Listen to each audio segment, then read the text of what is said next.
Sermon 141 de saint Augustin, le péché de la chair, suite. Après tout, que te fera cet homme qui veut ta mort, que tu crains, que tu as en horreur, que tu fuis, dont la peur ne te laisse pas dormir, qui te fait même trembler durant ton sommeil, s'il t'arrive de le voir en songe? Il séparera ton âme de ton corps. Mais considère où va cette âme une fois séparée. Car tout ce que peut ton ennemi en tuant le corps se borne à en séparer l'âme qui le fait vivre. Puisque sa vie vient réellement de la présence de l'âme, et que cette présence, tant qu'elle dure, rend la vie indestructible. L'ennemi qui a juré ta mort veut donc simplement chasser de ton corps l'âme qui le fait vivre. Mais ton âme aussi n'a-t-elle pas un principe de vie ? L'âme est bien le principe de la vie du corps. L'âme, à son tour, n'a-t-elle pas un autre principe de vie ? Si ton corps a dans ton âme un principe de vie, l'âme également ne puise-t-elle pas la vie quelque part ? Et si la mort du corps consiste à rejeter l'âme ou la vie, l'âme à son tour ne rejette-t-elle pas en mourant ce qui la fait vivre ? Eh bien, si nous parvenons à découvrir non pas quelle est la vie de ton corps, puisque nous savons que c'est ton âme, mais quelle est la vie de ton corps, en d'autres termes, quelle est la vie de ton âme, tu devras, je crois, redouter de perdre cette vie de ton âme, plus que tu ne crains de perdre la vie de ton corps. Une mort doit t'inspirer plus de frayeur que l'autre. Abrégeons. Pourquoi rester si longtemps sur ce point ? L'âme est la vie du corps, et Dieu est la vie de l'âme. L'Esprit de Dieu habite dans notre âme, et par notre âme dans notre corps, lequel devient ainsi le temple de l'Esprit Saint que Dieu nous a donné. Cet esprit est effectivement descendu dans notre âme, la charité divine ayant été répandue dans nos cœurs par le Saint-Esprit que nous avons reçu. Romains 5,5. Et le tout dépendant de qui occupe la partie maîtresse. En toi, effectivement, cette partie maîtresse est la nature la plus noble, d'où il suit que Dieu, occupant cette nature, laquelle est ton cœur, ton intelligence, ton âme, il possède aussi par elle la nature qui lui est subordonnée, c'est-à-dire ton corps. Que l'ennemi s'emporte maintenant, qu'il te menace de la mort, qu'il te la donne s'il le peut, qu'il sépare ainsi ton âme de ton corps. Ah, du moins que ton âme ne se sépare point de sa propre vie.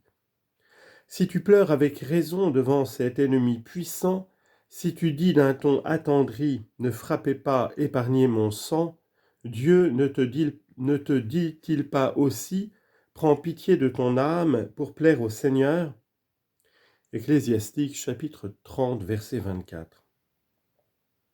C'est peut-être ton âme qui te crie « Conjure-le de ne pas frapper, autrement je te quitte. Je ne pourrai plus alors demeurer avec toi. Et si tu veux que je te reste, demande-lui de ne frapper pas. » Or, quelle est cette âme qui dit « Si tu veux que je te reste » ? C'est toi-même, toi qui parles ainsi, tu es l'âme. Et c'est toi qui fuis si l'ennemi frappe le corps, c'est toi qui t'en vas, qui émigres, pendant que la poussière restera gisant sur la poussière. Où sera alors ce principe qui a animé cette poussière ? Que deviendra cet esprit que t'a donné le souffle de Dieu ? S'il n'a point exhalé sa vie, son Dieu même, il demeurera en lui. Oui, s'il ne l'a point perdu, s'il ne l'a point éloigné, c'est en lui que demeurera ton esprit. Or, si tu as égard à la faiblesse de ton âme quand elle te crie « Il va me frapper et je te laisse », tu ne crains point quand Dieu même te dit « Je t'abandonne si tu pèches ». Je voudrais que vos vaines frayeurs nous inspirassent une frayeur utile. C'est une vaine frayeur que celle de tous ces hommes qui redoutent de perdre ce qui ne peut se conserver toujours, qui doivent sortir un jour d'ici et qui tremblent d'en sortir, qui veulent enfin retarder toujours ce qui doit inévitablement s'accomplir. Oui, ce sont là de vaines frayeurs, et pourtant elles existent. On les ressent vivement, on ne saurait s'y soustraire.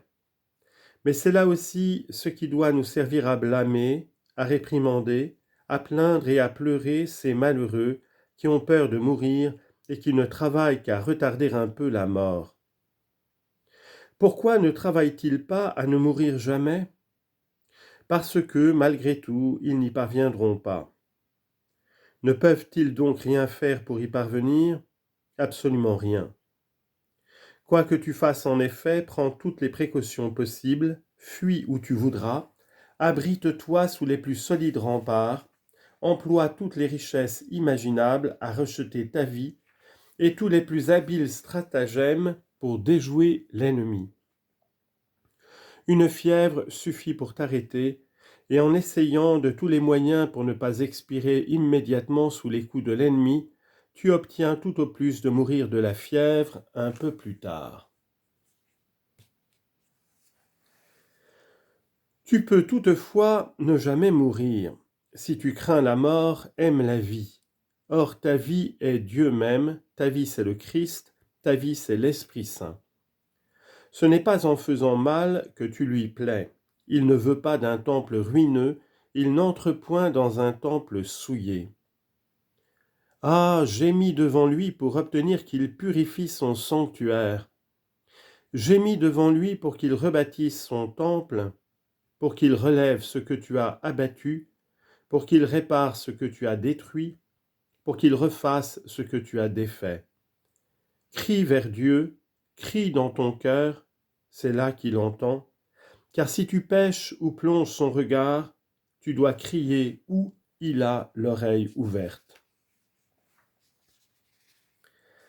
Et pourtant, lorsque tu auras redressé en toi la crainte, lorsque tu auras commencé à redouter à ton profit, non pas des tourments passagers, mais le supplice des flammes éternelles, lorsqu'en conséquence tu ne commettras plus d'adultère, car c'est de ce vice que nous avons été amenés à parler à cause de ces mots de l'apôtre, « Vos corps sont les membres du Christ », lors donc que la peur de brûler dans le feu qui ne s'éteint pas t'aura fait renoncer à l'adultère, tu ne mériteras pas d'éloge encore, sans doute tu seras moins à plaindre qu'auparavant, mais tu ne seras pas encore à louer. En effet, qu'y a-t-il d'honorable à craindre le châtiment ? Ce qui est beau, c'est d'aimer plutôt la justice. Pour te connaître, je vais t'interroger. Écoute mes questions retentissant à ton oreille et interroge-toi en silence. Dis-moi donc, lorsque vaincu par la passion, tu as une complice, pourquoi ne commets-tu pas l'adultère ? Parce que je crains, répondras-tu, je crains l'enfer, je crains le supplice des feux éternels, je crains le jugement du Christ, je crains la société du démon, je crains d'être condamné par le premier et de brûler avec l'autre. Ah quoi, blâmerais-je cette crainte comme je t'ai blâmé de craindre l'ennemi qui cherchait à t'ôter la vie du corps ? Je te disais alors, et avec raison, tu as tort, car ton Seigneur t'a rassuré par ces mots, gardez-vous de craindre ceux qui tuent le corps. Maintenant que tu t'écris, je crains l'enfer, je redoute d'être brûlé, j'ai peur d'être châtié éternellement, que répondrai-je ? Que tu as tort ? Que ta crainte n'est pas fondée ? Je ne l'ose pas, puisqu'après avoir condamné ta crainte, le Seigneur t'a recommandé de craindre. Gardez-vous de redouter, a-t-il dit, ceux qui tuent le corps et qui ne peuvent plus rien après, mais craignez celui qui a le pouvoir de jeter dans la géhenne brûlante et le corps et l'âme. Oui, je vous le répète, craignez-le, celui-là. Luc chapitre 12, versets 4 à 5. Le Seigneur donc, ayant ainsi inspiré la crainte, une crainte vive, est menacé 2 fois en répétant ce mot « craignez », de quel front te dirais-je que tu as tort de craindre ? Je ne le dirai pas. Oui, crains, rien n'est plus digne de crainte, il n'est rien que tu doives redouter davantage.